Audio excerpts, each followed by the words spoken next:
বরফে ঢেকে থাকা উইন্টার ভ্যালি নামের ছোট্ট গ্রামটিতে থাকতো একটি নরম সাদা খরগোশ টুকটুকে। টুকটুকে ছিল গ্রামের সবার আদরের, কারণ সে সব সময় হাসি খুশি আর দুষ্টমিতে ভরা। তার গলায় ঝুলতো এক নীল রঙের ছোট্ট ফিতা, যা তাকে আরো বিশেষ বানিয়ে তুলতো।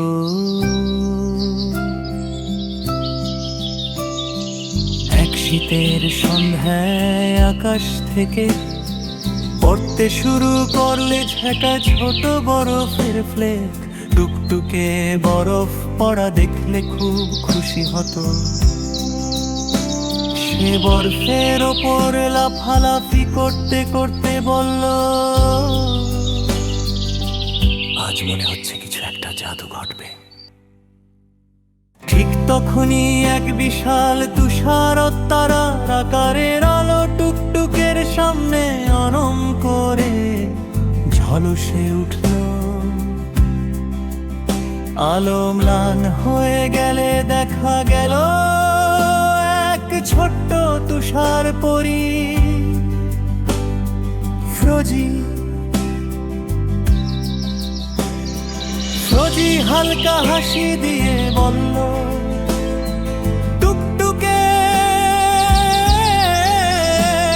আজ বছরের সবচেয়ে জাদুকরী রাত, স্নোউইশ নাইট।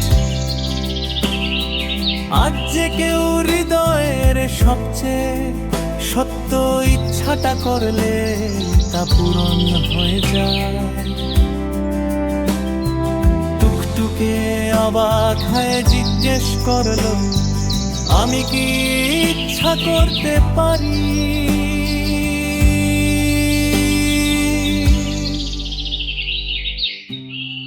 ফ্রোজি মাথা নেড়ে বলল, অবশ্যই।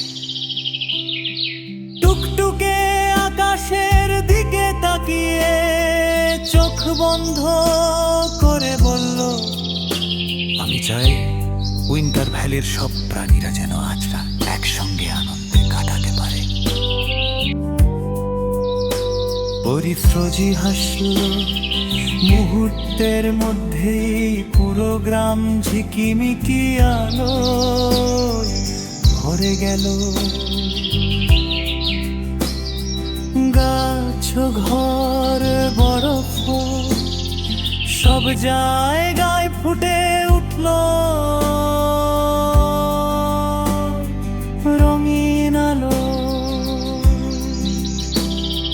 তারপর কি আশ্চর্য! শিয়াল, হরিণ, কাঠবিড়ালি, পেঁচা, এমন কি দূরের পাহাড় থেকে ছোট্ট নীল খরগোশরা পর্যন্ত গ্রামে এসে জড়ো হলো।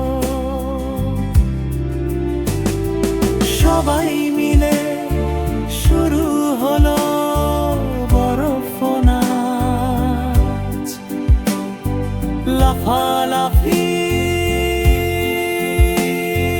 গল্প আর হাহাহি। টুকটুকে বুঝলো তার সবচেয়ে বড় সুখ হচ্ছে সবার মুখে হাসি ফুটানো। রাতের শেষে ফ্রোজি আকাশে মিলিয়ে যেতে যেতে বলল, টুকটুকে, তোমার দয়া আর বন্ধুত্বই আসল জাদু। আর টুকটুকে গর্ব করে তা নীল ফিতেটা নেড়ে বলল, আমি তো শুধু সবাইকে একসঙ্গে দেখতে চেয়েছিলাম।